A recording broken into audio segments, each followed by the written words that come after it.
Le thème de ce matin, c'est le Christ vit-il en moi? Basé sur Philippiens 3, 3 à 9. Parce que si on parle de résurrection, on parle du fait que Jésus est vivant et qu'il vit encore.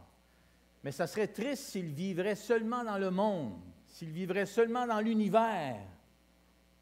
Ce qu'il veut, c'est vivre en chacun de vous. Imaginez, c'est ça la bonne nouvelle de l'Évangile. Jésus veut vivre dans chacun des êtres créés à l'image de Dieu, chacun des hommes, des femmes, que ce soit, comme je disais tantôt, des adultes, des adolescents, des enfants. Aussitôt qu'une personne peut comprendre le sens de la mort de Jésus à la croix et que c'est pour moi qu'il est mort et qu'il veut vivre en moi, bien, même un enfant, il y en a qui ont accepté Jésus, je ne sais pas s'il y en a qui sont ici, qui ont accepté Jésus quand ils étaient justement des enfants. 4 ans, 5 ans, 6 ans, il y en a en arrière, vous voyez. Il y a des enfants, je sais que mon épouse aussi a accepté le Seigneur très jeune. Aussitôt qu'elle a compris que le sens de la mort de Jésus, et elle a mis sa confiance en Jésus, et Jésus est venu dans sa vie. Il est venu vivre en elle. Moi, c'est arrivé à l'âge de... Exactement, 18 ans. Presque 19 ans, c'est parce que c'était au mois d'août et moi, ma fête, c'est en septembre, alors j'avais quand même juste 18 ans quand Jésus est venu dans mon cœur et dans ma vie. Ça a changé ma vie. Et c'est pour ça que je suis ici ce matin, n'est-ce pas? Regardez bien maintenant ce qu'un des Québécois connus au Québec a dit concernant Pâques. Il s'appelle Richard Martineau. Vous connaissez Richard Martineau? Il est très connu, on l'entend un peu partout. Il est assez direct, un peu controversé. Il aime ça, susciter de la controverse. Regardez bien ce qu'il a dit. Il a appelé son article qui est paru dans le Journal de Montréal le 16 avril 2017, donc ça fait déjà 2 ans. Il a dit ceci: « Mon catholicisme et la fête de Pâques. » Ainsi, il cite Jean-François Lisée, « Noël et Pâques ne seraient pas des fêtes religieuses, selon Jean-François Lisée. Noël ne célèbre pas la naissance de Jésus et Pâques ne célèbre pas sa résurrection, selon Jean-François Lisée. » Et là, lui, il dit, Richard Martineau, « Ben, coudonc. C'est bien beau de reconnaître les autres religions, mais faut-il effacer la religion catholique pour leur faire de la place? Et puis, comme je l'ai déjà écrit dans ces pages il y a quelques années, ce n'est pas parce que je ne crois pas en Dieu que je ne suis pas catholique. »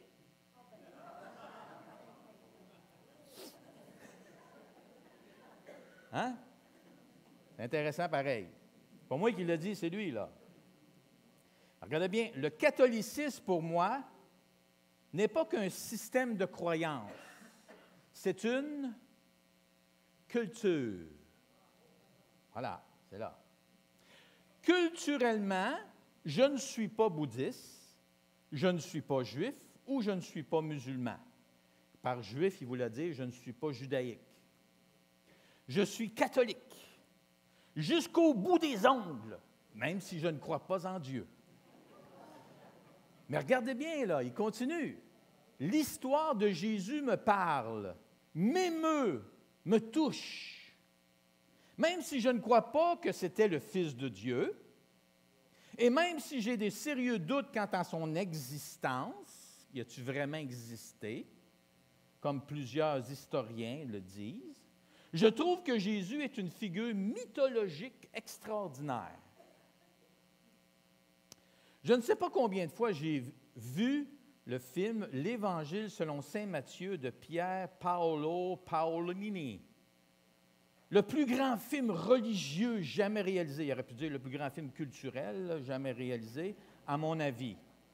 Pasolini, qui était un homosexuel, marxiste-léniniste, rappelons-le, a choisi saint Matthieu parce que c'était le plus terre-à-terre de tous les évangélistes.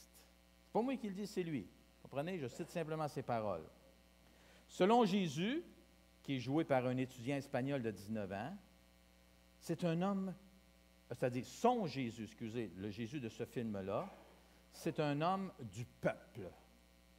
en révolte contre les figures d'autorité, qu'il trouve hypocrites et corrompus.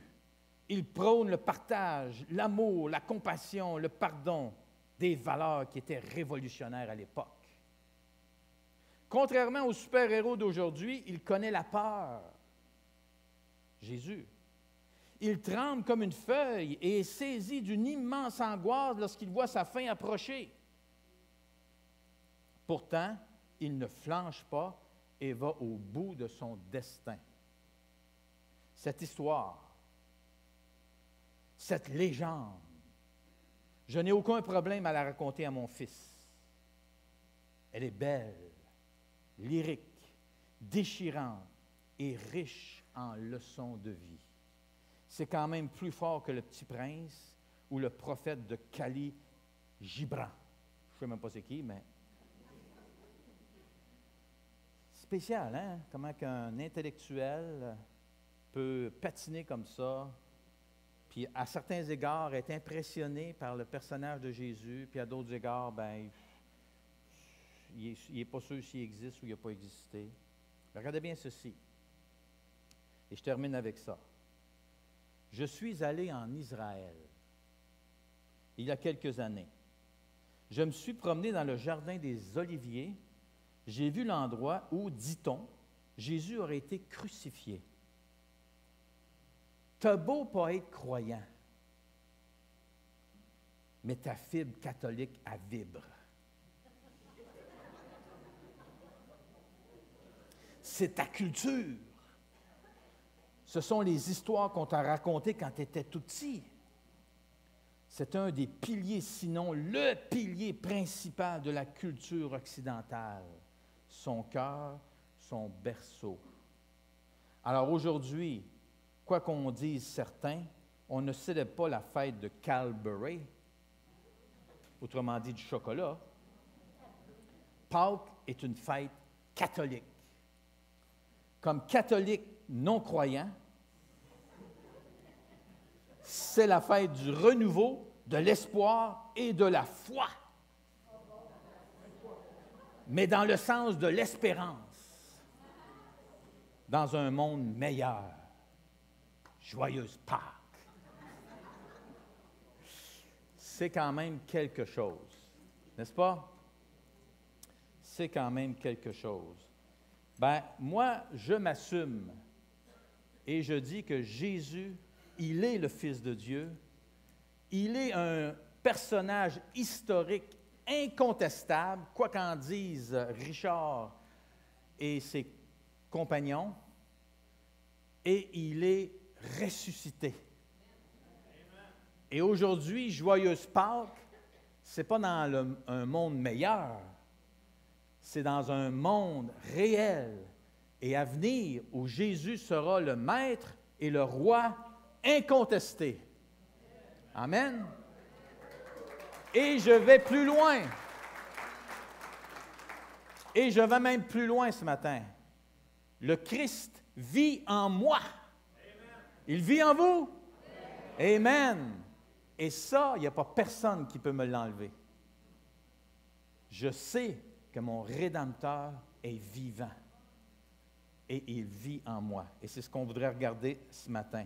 Le texte biblique, Philippiens 3, verset 3 et les versets 7 à 9. On lit ceci. « Car les vrais circoncis », et là il parle ici dans un contexte de Juifs.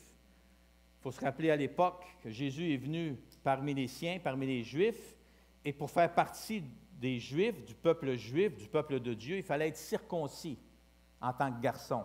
Pas les filles, mais en tant que garçon, il fallait être circoncis.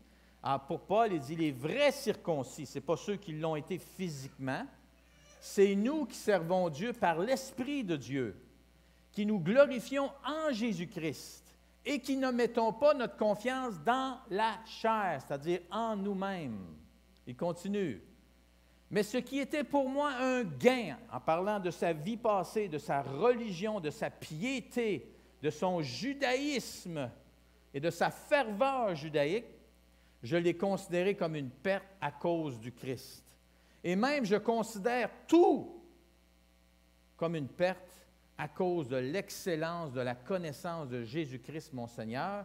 À cause de lui, j'ai accepté de tout perdre et je considère tout comme des ordures, des déchets, des excréments même, c'est le mot qui est là, afin de gagner Christ et d'être trouvé en lui, non avec une justice qui serait la mienne, donc ma propre justice en fonction de la pratique de ma religion ou de ma philosophie, et qui viendrait de la loi, mais avec la justice qui vient de où?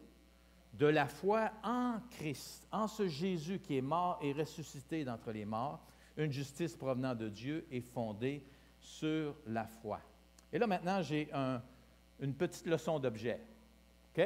Il y a des enfants avec nous. C'est bon aussi pour les moins jeunes, plus matures. Un coffre au trésor. Et là, je l'ai appelé le labeur de toute une vie. Vous voyez le coffre? Il est beau? Il est beau, mon coffre? Est-ce que j'ai deux grands garçons, là, même une fille aussi, là, de 9, 10, 11, 12 ans dans ce coin-là? Toi, t'es bon? T'es fort? Viens-t'en, viens avec moi. J'ai besoin d'aide, j'ai besoin de secours, j'ai besoin de renfort. Viens toi aussi, OK? Alors, ça va être mes deux serviteurs ce matin. Ils vont m'aider avec ma leçon d'objet. Venez avec moi. Excusez, on va vous quitter quelques secondes. Venez-vous-en, on va vous montrer quelque chose. Regardez, les gars. Vous avez prenez chacun un côté. Vous avez une poignée ici. C'est une poignée, gars, il y a une poignée là. Vois-tu? La poignée est là-dessus. C'est bon? C'est bon? Non, fais un petit peu ici. Regarde ici, plus bas. Vois-tu ici? Tu l'as? OK. Fait que là, un à la fois. Mettons qui vient en premier, toi. OK. Viens. Il est pesant, mon coffre au trésor, hein? Et voilà. Vous allez descendre en bas sans vous enfarger. Vous allez faire ça tranquillement. Check ça, les déménageurs, toi, hein? Fais-moi de ça. Hein? Pas trop vite. C'est bon. Là, tu vas aller en premier. Tiens. Toi, va par là, OK? Viens, installez-moi ça ici. Parfait, tiens. Emmenez-les ici contre le mur, les gars. Let's go. Et on les applaudit. Excellent. Fait qu'il y en a un de vous deux qui aimerait ça débarrer mon coffre au trésor. Toi, t'es bon? Qu'est-ce qui est écrit sur le cadenas? Master. On ne le voit pas sur le Master. C'est des cadenas, là. Vraiment bons, là. Ils sont durs, puis c'est dur à voler, puis check ça. Tiens, mon ami. C'est débarré. Merci beaucoup. Excellent.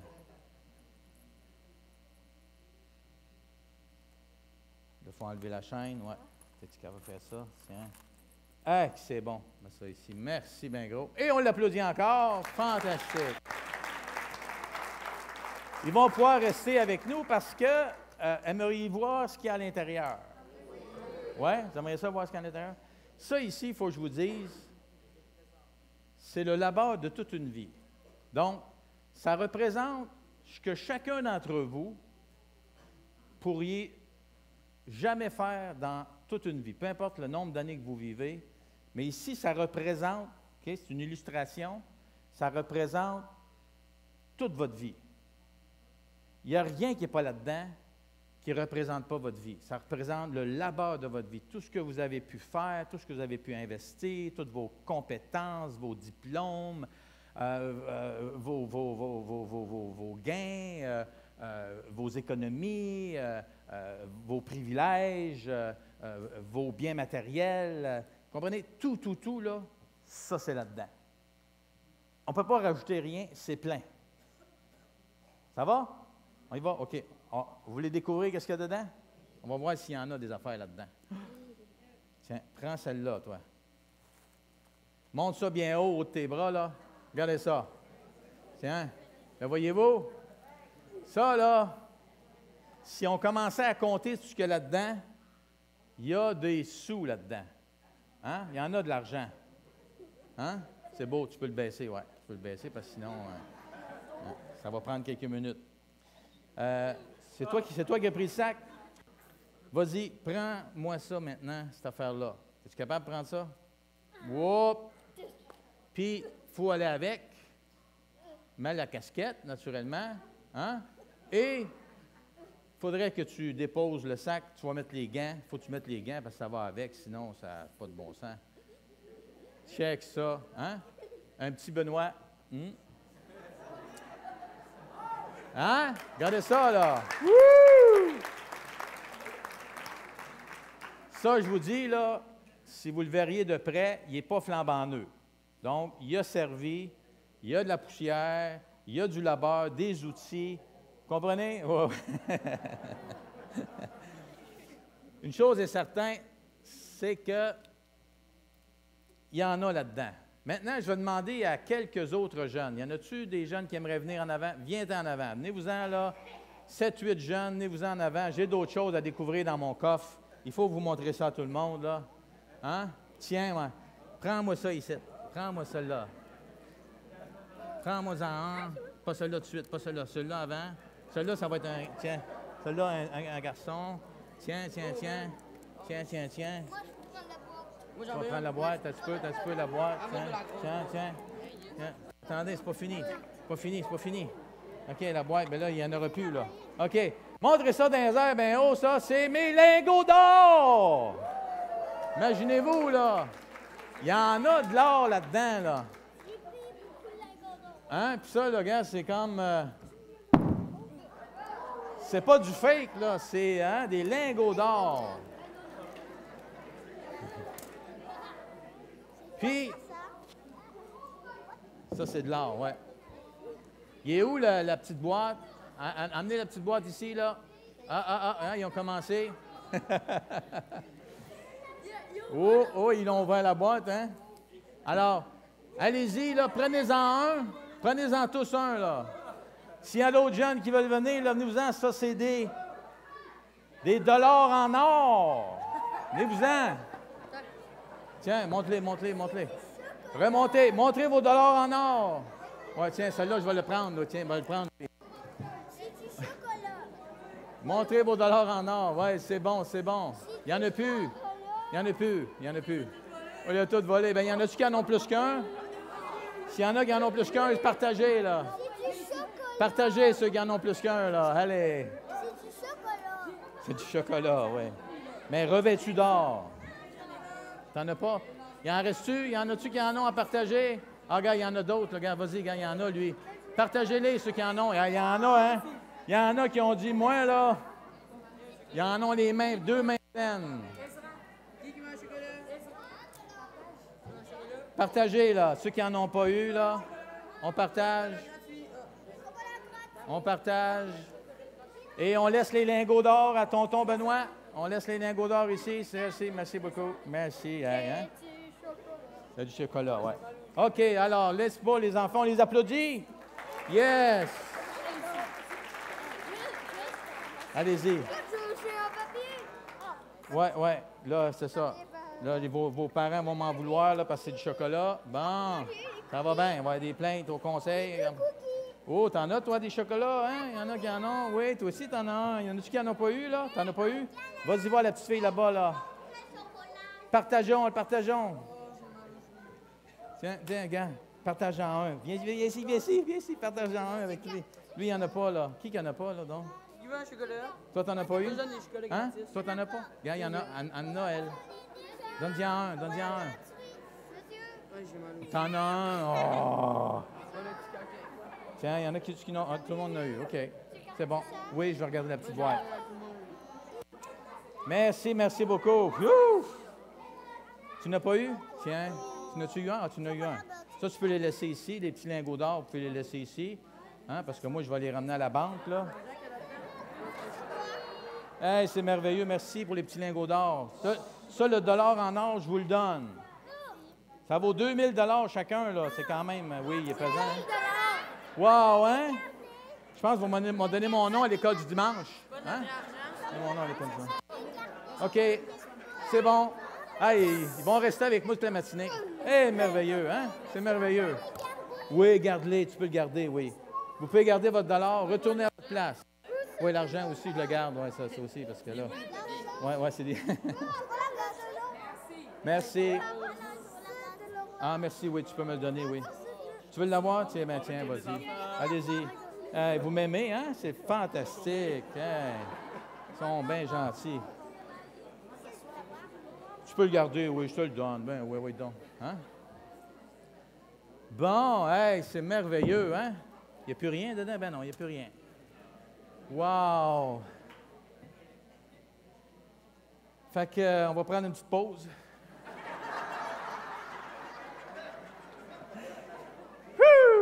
Hein? C'était le fun, franchement. Hey, j'ai même $1, moi aussi. Il y en a-tu un enfant qui n'a pas eu, là? Qui n'a pas eu? Oui. Qui n'a pas eu? Qui n'a pas eu? Il n'y a pas d'enfant qui n'a pas eu? Sinon, un qui n'a pas eu, tiens, viens le chercher. Check ça. Attention. Wouh! Oh boy! Je pensais pas que je n'en avoir un. Ah boy, merveilleux. S'il y a de l'action à l'Église baptiste de Trois-Rivières, c'est incroyable. J'espère que ça a passé aux nouvelles, tout enregistré. OK, ça va? Alors, vous comprenez, ça, c'est le labeur de toute une vie, la richesse de toute une personne, de tout ce qu'elle pouvait mettre à l'intérieur, et ça a été illustré par ces objets-là. Maintenant, la question, quelle définition donneriez-vous à la foi chrétienne? Alors, on a vu tantôt Richard Martineau, lui a parlé de la religion chrétienne, la religion catholique. Pour lui, c'est une culture. Alors, est-ce que pour vous, c'est une appartenance à une église ou à un mouvement chrétien? C'est ça la foi chrétienne? Non. Est-ce que c'est une adhérence à un credo? Un credo, c'est un ensemble de doctrines ou un mouvement évangélique? Hein? C'est pas une adhérence? Non. Hey, mon ami, vous êtes dur un matin, vous êtes dur. Est-ce que c'est une pratique des valeurs chrétiennes? L'amour, le partage. Il y en a qui disent oui?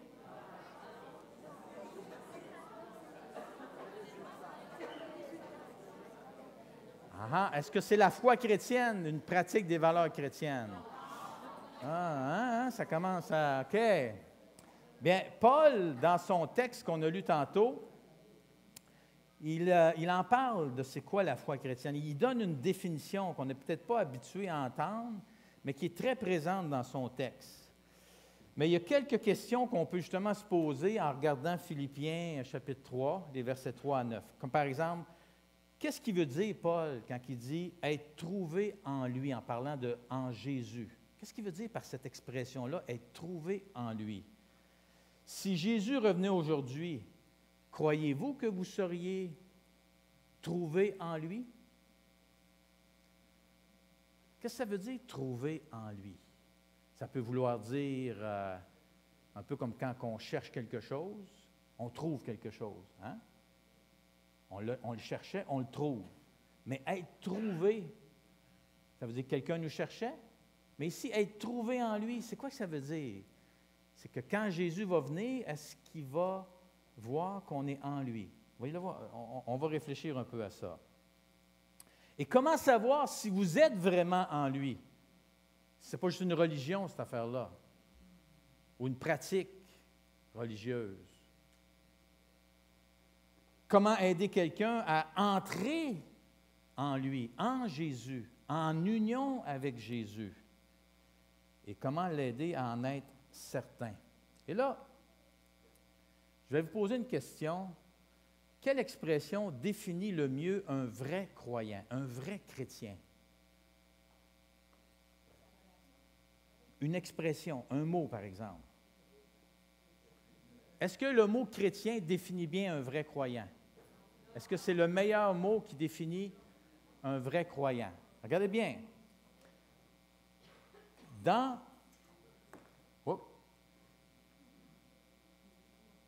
Dans la Bible, on voit l'expression chrétien. C'est identifié le mot chrétien. Mais savez-vous combien de fois on le voit dans la Bible, le mot chrétien, que les premiers croyants, là, les premiers disciples de Jésus étaient appelés chrétiens, ont été identifiés comme des chrétiens. Savez-vous combien de fois qu'on le voit dans le Nouveau Testament? On le voit seulement 3 fois. On le voit dans Acte 11, 26, Acte 26, 28 et 1 Pierre 4, 16. Juste 3 fois. Donc, ce n'est pas cette expression-là. Mais il y a une autre expression que Paul utilise. Et en fait, c'est Paul l'utilise vraiment très souvent, qui définit bien c'est quoi un vrai croyant, un vrai chrétien. C'est quoi? En Christ. Regardez bien. L'expression être en lui ou être en Jésus-Christ, on le voit dans Philippiens 3.3 et Philippiens 3.9 2 fois. Donc 3 fois juste dans ces 3 petits versets-là. Mais ce qu'on regarde lorsqu'on étudie un peu la parole de Dieu, on voit que Paul, à lui seul, là, juste lui, utilise l'expression, et là ici c'est en grec, en Christo, en Christ, 83 fois dans ses lettres. En Kurio, qui est ici encore là en grec, qui veut dire dans le Seigneur, qu'on est en ou dans le Seigneur, 47 fois, et en lui 25 fois, juste à lui seul. Paul lui-même n'utilise jamais le mot chrétien. Mais quand il parle d'un vrai croyant, on pourrait dire un vrai chrétien, pas culturel, là, pas de religion, pas de nom, mais il va référer à quelqu'un qui est en Jésus, en Christ, dans le Seigneur, en lui. Et ça, c'est une expression que Paul aime lui-même utiliser très souvent.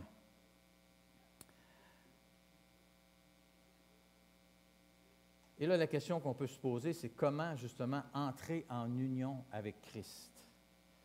Et là, Paul utilise au verset 9 une expression intrigante que j'ai dit tantôt, afin d'être trouvé en lui. Donc, que veut dire être trouvé en lui? Et là, pour vous aider avec ça, j'ai pensé regarder justement d'autres versets, comme par exemple Philippiens 2, 6 et 8.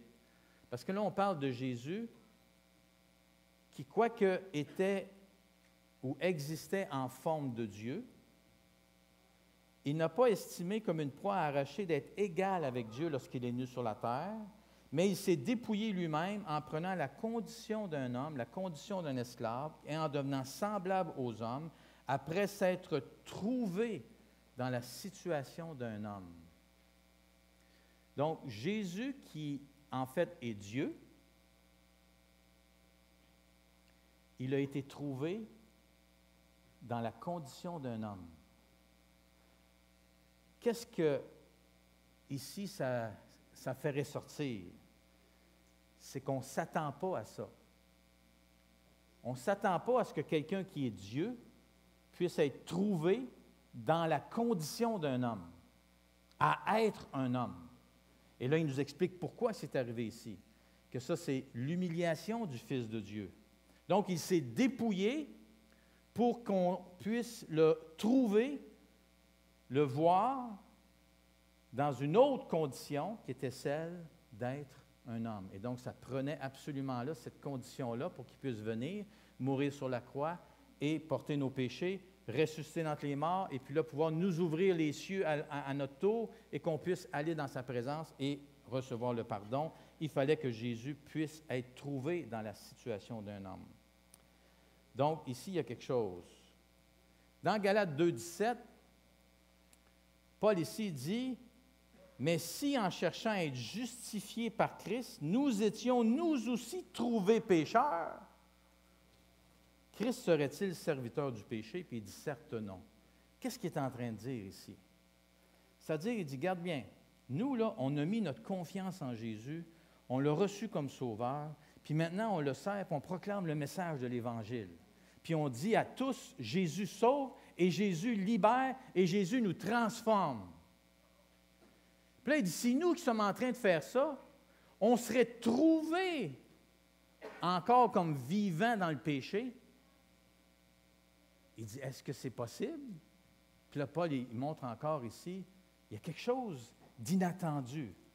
Tu ne peux pas proclamer connaître Jésus, proclamer l'avoir reçu comme ton sauveur personnel, proclamer avoir une relation avec lui, être en union avec lui, puis vivre encore comme un simple pécheur, un homme qui vit comme si Dieu n'existait pas. Hein? Autrement dit, tu ne peux pas être un bon catholique puis être un athée en même temps. Il y a quelque chose qui ne marche pas ici, là. Tu sais, on va aller juste là, avec notre ami Richard, puis tu ne peux pas dire que je suis un bon catholique, puis en même temps, je ne crois pas en Dieu. Puis là, redéfinir ça, puis dire que c'est culturel, puis Jésus, il n'existe même pas, mais je suis un bon catholique. Là, il y a quelque chose qui ne marche pas dans l'équation. Vous comprenez? Bien ici, c'est un peu aussi ce que Paul est en train de dire, mais par rapport à être trouvé pécheur. Donc, qu'est-ce qui ressort de tout ça? C'est que pour Paul, il y a quelque chose ici qui est surprenant quand il dit pour lui-même d'être trouvé en Christ. Être trouvé en Christ avec la justice de Christ et non pas la sienne est un fait surprenant et une vérité étonnante lorsqu'on connaît Paul, lorsqu'on connaît le personnage, lorsqu'on connaît son arrière-plan, lorsqu'on connaît sa dévotion qu'il avait dans le judaïsme, la vie qu'il menait, l'orientation qu'il avait, qu'il soit trouvé en Christ, c'est quelque chose de surprenant. Regardez dans les versets 4 à 6 que je n'ai pas lu tantôt, mais il dit ceci. « Pourtant, moi-même, j'aurais sujet de mettre ma confiance dans la chair. Si d'autres croient pouvoir se confier en la chair, c'est-à-dire en eux-mêmes, dans leur coffre à trésor, qui est le labeur de toute leur vie, parce que le coffre, il est plein, il est rempli, à craquer, de choses vraiment impressionnantes. À plus forte raison, moi, je le peux, de me confier dans mon coffre à trésor. Circoncis le 8e jour, de la race d'Israël, de la tribu de Benjamin, pas de n'importe laquelle, né hébreu et d'un hébreu, donc pur sang. Quant à la loi, pharisien. Ah là, tu ne peux pas avoir meilleur que ça, là. Tu comprends? Ça, c'est l'élite religieuse de l'époque. Quant aux zèles, ah là, moi, zélé, là, c'était pas par 4 chemins. Moi, j'en mangeais, là. Persécuteur de l'Église, tellement que Paul était un fervent croyant dans sa religion. Et quant à la justice, irréprochable. Il n'y a rien qu'on pouvait venir me pointer sur le nez pour disant, Paul, il y a ça que tu n'as pas fait dans la loi, il y a telle affaire dans la loi cérémonielle, dans la loi sacrificielle, tu as des choses que tu devrais changer dans ta vie. À rien. Irréprochable. On ne peut pas me pointer sur rien, on ne peut pas m'emmener puis me reprocher quoi que ce soit. C'est ça que ça veut dire, irréprochable. Donc, le coffre à Paul était rempli à craquer. Mais là, maintenant, il y a un nouveau coffre au trésor. Vous remarquez? Paul parle de 2 coffres au trésor. Il parle de son propre coffre, de d'où il vient, de comment il était, comment fervent il était, et tout ce qui venait avec lui, tout son labeur, tout son héritage, tout ça, là, c'était plein à craquer. Il y en avait du stock, là, il était plein. Mais il y a un autre coffre, et c'est celui-ci que j'ai avec moi, que là, je vous ai illustré. Hein? Il n'est pas aussi gros. Vous d'accord? Alors, entre ce coffre-là, qu'on pourrait dire qu'il y avait des millions et plein de choses extraordinaires qui représentent la carrière, la profession, l'héritage spirituel, culturel et ainsi de suite, célébrité, intelligence, diplôme, mettez-en là, tu sais. Gênez-vous pas. Tout ce qui peut concerner et emmener les autres à dire « Wow, lui, il est privilégié dans la vie. » Il y en a. Il y a tout un coffre au trésor. Paul, il dit « Ça, là, c'est de la boîte pour moi. J'ai préféré celui-là.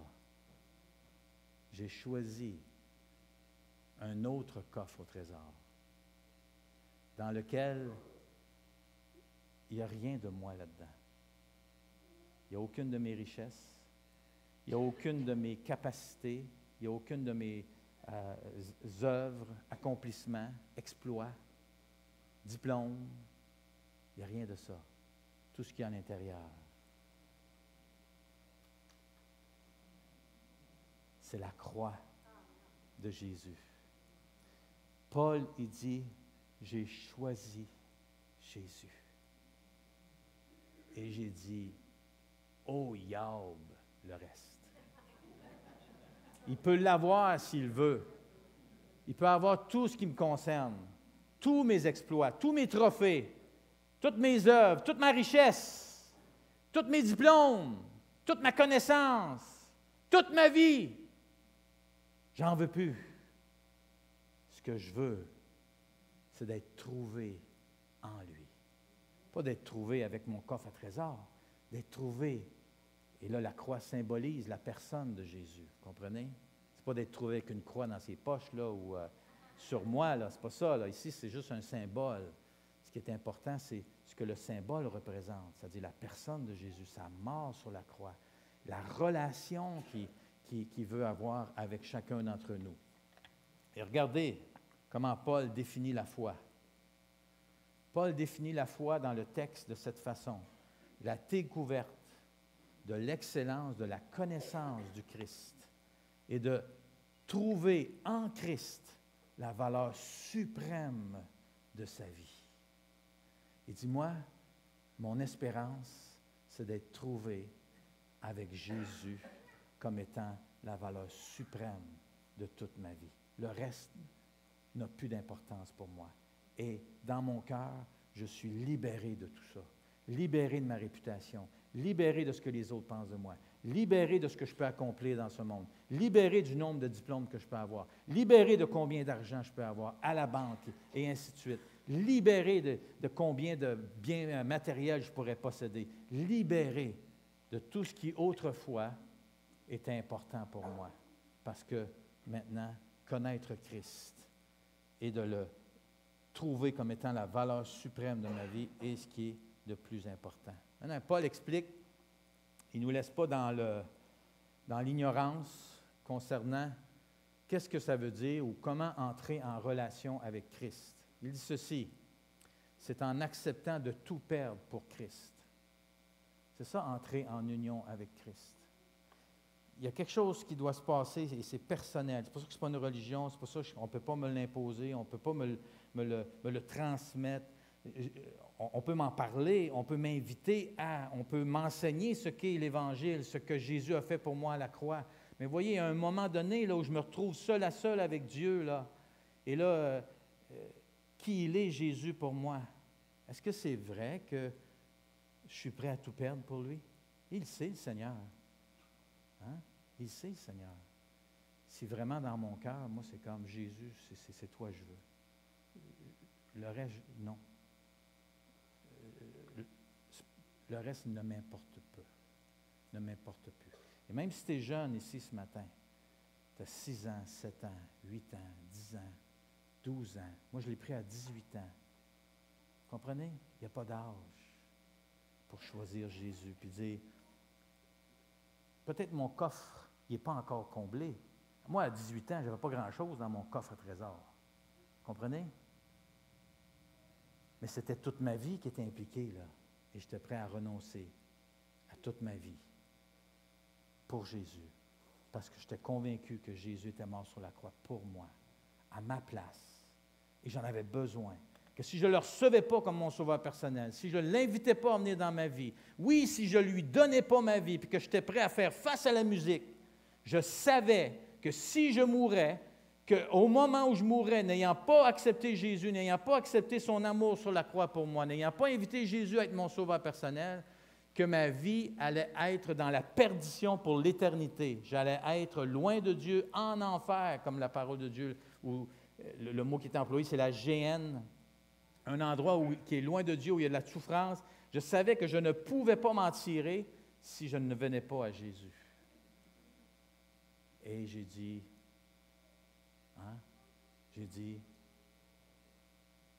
après réflexion, après lutte dans mon cœur, combat, finalement j'ai dit, oui Jésus, je t'accepte. En renonçant à sa propre justice qui vient de la loi et de ses bonnes œuvres. Alors dans son cas à lui, on peut comprendre comment c'était important parce qu'il était engagé dans sa foi. Donc, il avait investi beaucoup au niveau de sa religion. Et pour lui, ça voulait dire renoncer à ma religion pour maintenant accepter Jésus.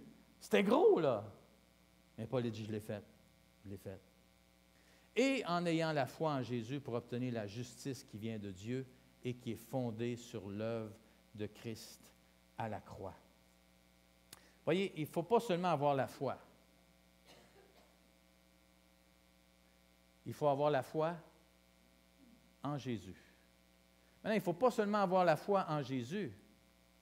Il faut avoir la foi en Jésus qui est mort sur la croix en tant que sacrifice à ma place, comme étant le seul moyen par lequel je peux être en paix avec Dieu, le pardon de mes péchés et la vie éternelle. Voyez-vous comment c'est impliquant? Et accepter Jésus veut dire renoncer à moi-même, renoncer à ma propre vie, renoncer à bâtir mon propre coffre de trésors, comme si c'était ça le but de ma vie. Maintenant, Jésus va être le centre de ma vie. C'est ça, avoir la foi. C'est de voir que Jésus vaut plus que tout le reste.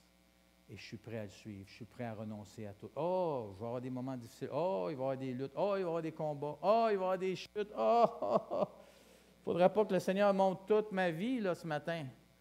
Vous diriez, Benoît, ça n'a pas de bon sens ton affaire.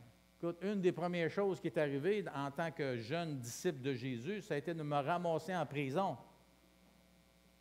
Alors, j'ai commencé mal, puis pas à peu près. J'ai trébuché, puis pas à peu près. Comprenez? Parce que j'ai fait quelque chose qui méritait ça. Mais Dieu est venu me rechercher parce que je ne m'appartenais pas à moi-même. Et je vous ai déjà dit, le premier verset que le Seigneur m'a montré, c'est « Celui qui demeure en moi et en qui je demeure », ça c'est l'union avec Christ, porte beaucoup de fruits. Car sans moi, vous ne pouvez rien faire. Et là, j'ai dit, oh Seigneur, j'ai essayé de vivre ma vie par moi-même. J'ai voulu te mettre de côté, comme si c'était possible. Puis te reprendre plus tard, quand j'aurais de l'âge. Puis que là, j'aurais vécu ma vie de jeunesse. Et là, j'ai vu mon erreur. Une chance que ça n'a pas pris longtemps, mais ça a été quand même bouleversant. Et là, je finis avec ça, un petit moment de réflexion, et on va avoir notre chorale arc-en-ciel qui va revenir. Comment savoir si la mort et la résurrection de Christ affectent profondément votre vie? Je pense que c'est la question que vous devriez vous poser ce matin. Est-ce que sa mort et sa résurrection affectent profondément ma vie? Et là, c'est, est-ce que Jésus-Christ est véritablement votre valeur suprême? Peut-être que vous n'êtes même pas capable de répondre à cette question-là ce matin. Mais savez-vous ce que vous pouvez faire? Vous pouvez la poser à Jésus. Vous êtes là ce matin, vous avez accès à Dieu. Dieu y entend, il voit votre cœur. Il est capable d'interagir avec vous. C'est ça la beauté de Jésus maintenant. Il est vivant, puis là, il est là où on est. Et quand on lui parle, bien, il interagit avec nous. Vous pouvez lui demander ce matin, Jésus, es-tu véritablement la valeur suprême de ma vie, présentement? Peux-tu me le montrer? Je pense que vous devriez demander à Jésus cette question-là.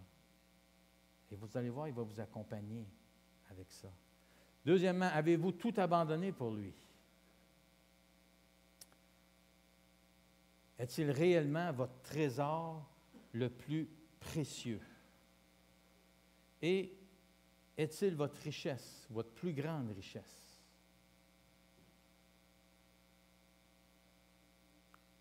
Est-il votre plus grande passion? Et là, je vais vous poser finalement la dernière question. Êtes-vous un Jesus freak? Fou à cause de Christ. 1 Corinthiens 4:10. Savez-vous c'est quoi un Jesus freak? Ça a été utilisé dans le passé pour ridiculiser les chrétiens qui étaient un petit peu trop zélés. Puis des fois, il y en avait qui étaient pas nécessairement sages dans la façon de vivre leur foi ou d'exprimer leur foi, mais la signification essentielle là, de Jesus Freak, c'est une personne tellement dévouée à suivre Jésus qu'il n'y a rien de plus important que de parler de lui. les occasions se présentent pour lui parler de Jésus, il aime ça. Il n'y a rien de plus important que ça. Parce que c'est essentiel. Il n'y a pas d'autre espérance, il n'y a pas d'autre message que ça. Un fou de Jésus est fondamentalement une personne complètement absorbée par Jésus. Et là, c'est peut-être la question qu'on peut se poser ce matin. Suis-je complètement absorbé par la personne de Jésus? Je vais inviter la chorale arc-en-ciel. Pendant qu'ils s'avancent, j'aimerais ça juste terminer en priant avec vous autres. Alors, la chorale arc-en-ciel va s'avancer et je vous invite à vous lever avec moi et on va prier ensemble. Seigneur Jésus, ce matin, on se présente devant toi. Et Seigneur, on se présente tel que l'on est, en te remerciant, Seigneur, de ce que tu as donné ta vie. Et non seulement tu as donné ta vie, mais tu es aussi ressuscité. Et parce que tu es ressuscité, bien maintenant, on a une espérance que c'est possible d'avoir le pardon de nos péchés et la vie éternelle. Et Seigneur, ce message de ce matin que Paul nous transmet, que lui-même a vécu parce qu'il a fait de toute sa vie quelque chose qu'il ne voulait plus pour pouvoir te connaître toi et t'avoir toi et d'être trouvé en toi et non pas avec son coffre à trésors, rempli de toutes sortes de choses pour lesquelles ça n'aurait rien fait pour lui, pour son éternité. Alors Seigneur, ce matin, interagis avec chacun de nos cœurs. Rappelle-nous, Seigneur, l'importance d'être prêt à tout renoncer pour toi, de faire de toi notre valeur suprême dans notre cœur. Que ce soit toi, Seigneur, la personne la plus importante dans nos vies. Seigneur, tu vois les cœurs ce matin et je te demande par ton Saint-Esprit de pouvoir aider chacun à se tourner vers toi. Et s'il y a des obstacles, s'il y a des choses encore qui sont gardées précieusement dans des endroits des vies des uns et des autres, eh bien, Seigneur, que ton Saint-Esprit ait accès et qu'on puisse ce matin, par la foi, venir à toi et être prêt à tout donner, à tout abandonner, à renoncer à tout, Seigneur, pour te connaître et pour pouvoir être en communion, en relation avec toi. Alors, merci, Seigneur Jésus, et gloire à toi. Merci d'être ressuscité. Amen.